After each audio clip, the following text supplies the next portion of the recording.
Astro தமிழன் channel மூலம் உலகம் முழுவதும் வாழ்ந்து கொண்டிருக்கக்கூடிய சகோதர சகோதரிகளுக்கு அன்பார்ந்த வணக்கங்கள் மற்றும் வாழ்த்துக்கள். இன்றைய பதிவு 2026 ஆனி மாத ராசி பலன்கள். முதலில் இந்த ஆனி மாதத்தினுடைய கிரக அமைப்புகளை பார்ப்போம். அதன்படி சனி பகவான் மீனமனையில் இருக்கிறார். செவ்வாய் பகவான் ஆட்சி பலத்தோட மேசத்தில் அமர்ந்திருக்கு. சூரியனும் புதன், இந்த இரண்டு கிரகங்கள் மிதுன மனையில் வீட்டிருக்க குரு சுக்கிரன். இந்த இரண்டும் பணத்தை தரக்கூடிய கிரகங்கள். கடக மனையில் வீட்டிருக்க கேது பகவான் சிம்மத்திலும் ராகு பகவான் கும்பத்திலும் அமர்ந்திருக்காங்க.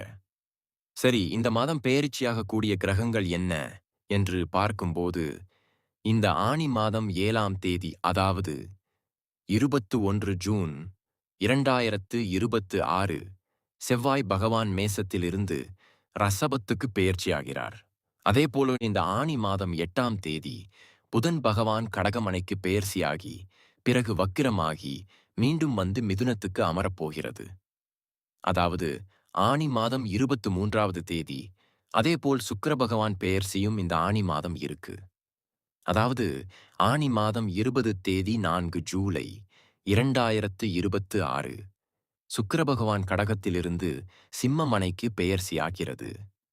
இந்த கிரக அமைப்புகளை வைத்துக்கொண்டு இந்த ஆனி மாதம் என்ன மாதிரியான பலன்கள் சாதகம், இந்த பதிவை முழுவதுமாக பாருங்கள். கண்டிப்பாக ஏதாவது ஒரு விதத்தில் உங்களுக்கு பயனுள்ளதாக இருக்கும் என்பதில் எந்தவித மாற்று கருத்தும் கிடையாது. துலாம் ராசி அன்பர்களே, இந்த ஆனி மாதம் எப்படி இருக்கப் போகுது அப்படின்னு பார்க்கும்போது, உங்கள் ராசிநாதன் என்று சொல்லக்கூடிய சுக்கிர பகவான் 10ஆம் இடம் என்று சொல்லக்கூடிய தொழில் ஸ்தானத்தில் போய் உட்கார்ந்திருக்கிறார். அப்படி என்றால் நீங்கள் போய் 10ஆம் இடத்தில் உட்கார்ந்திருக்கிறீர்கள். அப்படியென்றால் தொழில் ரீதியில் உங்களுடைய சிந்தனைகள், உங்களுடைய எண்ணங்கள், உங்களுடைய செயலாக்கம் கண்டிப்பாக சிறப்பாக இருக்கும். அப்படியென்றால் ஏதாவது ஒரு சேஞ்சஸ் செய்ய வேண்டும் என்ற எண்ண உணர்வுகளை கண்டிப்பாக கொடுக்கும். அது குருவுடன் சேர்ந்திருக்கிறார். அங்க 10ஆம் இடத்தில் குரு உட்கார்ந்திருக்கிறார். 6ஆம் அதிபதியாக 10ஆம் இடத்தில் உட்கார்ந்திருக்கிறார். உங்கள் ராசிநாதனுடன் சேர்ந்திருக்கிறார். அப்படியென்றால் வேலை மாற்றம், உத்தியோக மாற்றம், ஊர் மாற்றம், இடமாற்றம் என்ற மாற்றத்தில் சிந்தித்துக் கொண்டிருக்கக்கூடிய இந்த துலாம் ராசி அன்பர்களுக்கு அது சக்சஸ் கொடுக்கக்கூடிய ஒரு நல்ல மாதமாகவே உங்களுக்கு அமைப்பெறுகிறது. அது குருவோட சேர்ந்திருக்கிறதனால் பெரிய மனிதர்களின் தொடர்புகள் என்பது கண்டிப்பாக உண்டு. அதே சமயத்தில் 6ஆம் அதிபதியோடு சேர்ந்திருக்கின்ற காரணத்தால் கண்டிப்பாக எங்கு கேட்டாலும் கடன் கிடைக்கும். கடன் கிடைக்காமல் இருக்காது. அதாவது வளர்ச்சிக்கு கடன் கண்டிப்பாக உண்டு. ஆனால் கடன் தன்னுடைய கேப்பாசிட்டிக்கு மேல போகக்கூடாது என்பதையும் ஆழமாக மனதில் பதிவைத்துக் கொள்ள வேண்டும். என அதே சுக்கிரன்தான், உங்கள் ராசிநாதனான சுக்கிரன்தான் 8ஆம் அதிபதியாக வருவார். அப்போ சுக்கிரன் 8ஆம் அதிபதியாகி குரு 6ஆம் அதியாகும் போது 6, 8 சேரும்போது கடனை அதிகரித்துவிடும். அப்போ கடன் தன்னுடைய கேப்பாசிட்டிக்கு மேல போகக்கூடாது என்பதை ஆழமாக மனதிலே பதிவைத்துக் கொள்ளுங்கள். சரி, குடும்பம், தனம், வாக்கு சார்ந்த விஷயங்கள் எப்படி இருக்கும்னா, கண்டிப்பாக குடும்பம் சார்ந்த விஷயத்தில் பிரச்சனையை கொடுத்து கொண்டிருந்த இந்த துலாம் ராசிக்கு இப்ப அந்த பிரச்சனையிலிருந்து விடுதலை பெறுவதற்கு உண்டான சந்தர்ப்ப சூழ்நிலைகளை ஏற்படுத்தும்.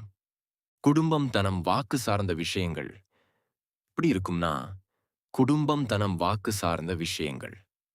அப்போ நீங்க சுக்கிரன் என்பது உங்க ராசி அதிபதி 4ஆம் இடத்தை பாக்குது. அப்போ கண்டிப்பாக 4ஆம் அதிபதியையும் குரு பார்க்கிறார். அப்போ குரு 6க்குரியவன் அல்லவா? அப்போ கடனை வாங்கி ஒரு வீட்டை வாங்கக்கூடிய அமைப்பு, அது ஒரு இடத்தை வாங்கக்கூடிய அமைப்பு, சந்திரப்பங்கள் அது அதிகமாக இருக்கிறது. இந்த துலாம்பராசி அன்பர்களுக்கு சரி, இதுல எத்தனை சதவிகிதம் சக்சஸ் கொடுக்கும்? 100க்கு 95% சக்சஸ் கொடுக்கக்கூடிய அமைப்பு இருக்கு. இந்த கோச்சாரத்தில் இதுல மிக சரியாகவே இருக்குன்னு சொல்லுவேன். ஏன் சொல்கிறேன் அப்படின்னா, 4ஆம் இடம்தான் ஒரு வீடு, வண்டி, சொத்துக்கள், அசையும் அசையா சொத்துக்களை குறிக்கக்கூடிய இடத்தை வீட்டுக்கு காரக கிரகமான சுக்கிரன் பார்க்கிறார். குரு பகவானும் இணைந்து பார்க்கிறது. 4ஆம் அதிபதியான சனி பகவானை அந்த குரு பார்க்கிறார். அப்ப கண்டிப்பாக நீங்க எங்க கேட்டாலும் வங்கியில் அல்லது எங்க கேட்டாலும் பணம், லோன் கிடைக்கும். கடனை வாங்கி இடத்தை, நிலத்தை, வீட்டை வாங்கக்கூடிய யோகம் இந்த மாதம் பரிபூரணமாக இருக்கிறது. இந்த துலாம் ராசி அன்பர்களுக்கு 5ஆம் இடத்தில் ராகு பகவானும் உட்கார்ந்திருக்கிறார். சரி, ஏதாவது பண்ணிருமா, செஞ்சிருமா என்றால் கிடையாது. ராகு என்ன, பாம்பு ஒரு இடத்தை விட்டு நகர்த்தும். அப்போ சண்டை சச்சரவுக்கு போகக்கூடாது. கணவன் மனைவிக்குள்ள கருத்து வேறுபாடு வராமல் பார்த்துக் கொள்வது நல்லது. இது அகம் சார்ந்த விஷயத்தில், உணர்வு சார்ந்த விஷயத்தில். ஆனா கணவன் சொத்துக்கள் அல்லது ஏதாவது ஒன்று, அந்த சொத்துக்கள் சம்பந்தப்பட்ட விஷயத்தில் நன்மைகள் உண்டு. 11க்குரியவன் தனக்கு 11ஆம் இடத்தில் இருக்கிறார். லாபஸ்தானாதிபதி. தனக்கு லாபஸ்தானாதிபதியான சூரியன் தனக்கு 11ஆம் இடத்தில் இருக்கிறதனால் லாபம் சார்ந்த விஷயம் நல்லா இருக்கும். பேச்சு நல்ல இனிமையா இருக்கும். நடிப்பு சார்ந்த விஷயங்கள் சக்சஸ் ஆக அமையும். ஏன்னா சுக்கிரன் பார்த்தீங்கன்னா உங்கள் ராசி அதிபதியான சுக்கிரன் இந்த ஆனி மாதம் 20ஆம் தேதி சிம்மத்தில் வந்து அமரப்போகிறார். உங்களுடைய என்ன உணர்வுகள், சிந்தனைகள் எல்லாமே தொழிலில் லாபம், வேலையில் லாபம், அந்த லாபம் நோக்கான அந்த எண்ண உணர்வுகள் தான் அதிகமாக இருக்கும். ஆக மொத்தம் இந்த மாதம் திடீர் அதிர்ஷ்ட வாய்ப்புகளையும், வீடு, வண்டி, வாகனம், இடம் சார்ந்த விஷயங்கள் இதெல்லாமே சூப்பரா இருக்கும். திருமண விஷயங்கள் நடக்குமா? நடக்கும். புதிய ஒரு உறவு உங்கள் குடும்பத்தில் வருவதற்கான வாய்ப்புகள், இப்படி நல்ல நல்ல விஷயங்கள் நடக்கக்கூடிய ஒரு நல்ல மாதமாகவே இந்த துலாம் ராசி அன்பர்களுக்கு அமையப் பெறுகிறது. இப்ப நான் சொன்னது ஒரு பொது பலன்கள் மட்டுமே. இந்த ராசி நட்சத்திரத்துல பாத்தீங்கன்னா பல கோடிக்கணக்கான பேர் இருப்பீங்க. எல்லாருக்கும் ஒரே மாதிரி பலன்கள்னா நிச்சயமா இல்ல. ஏன்னா ஒவ்வொருத்தரும் ஒவ்வொருத்தருடைய ஜாதக அமைப்புகள் மாறுபடும். தசா புத்தியும் மாறும். அதுக்கு தகுந்த மாதிரி பலன்களும் மாறும். ஒரு துல்லிய பலன் வேணும். உங்க ஜாதத்துல கிரகங்கள் எப்படி இருக்கு? என்ன ஆதிபத்தியத்துல இருக்கு? எந்த டிகிரியில இருக்கு? இப்ப நடப்பு தசாநாதன், புத்திநாதன், அந்தரநாதன், சூட்சமநாதனைப் பொறுத்து இந்த 2026இல் சொந்த தொழில் செய்வதற்கான கொடுப்பினை இருக்கா? அப்படி இருக்கக்கூடிய பட்சத்துல எப்ப நம்ம சொந்த தொழிலை ஆரம்பிக்கலாம்? இந்த 2026ல எப்பதான் நமக்கு திருமணம் நடக்கும்? இந்த 2026இல் நான் வீடு கட்டுவேனா? எப்ப குழந்தை பாக்கியம் கிடைக்கும்? எந்த கோர்ஸ் எடுத்து படித்தா நம்மளுடைய ஃபியூச்சர் நன்றாக இருக்கும்? எப்ப நான் வீடு கட்டுவேன்? இது போன்ற கேள்விகளுக்கு துல்லியமான பதிலை நம்மால் கூற முடியும். நீங்கள் எங்கள் சேனலை முதல் முறையாக பார்க்கிறீர்கள் என்றால் மறக்காமல் சப்ஸ்கிரைப் பண்ணுங்க.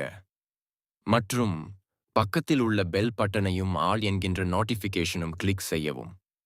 நீங்கள் அறிவிப்பை கிளிக் செய்தால் நான் அடுத்தடுத்து போடக்கூடிய பலன்கள் உங்கள் அறிவிப்பில் வந்து சேரும்.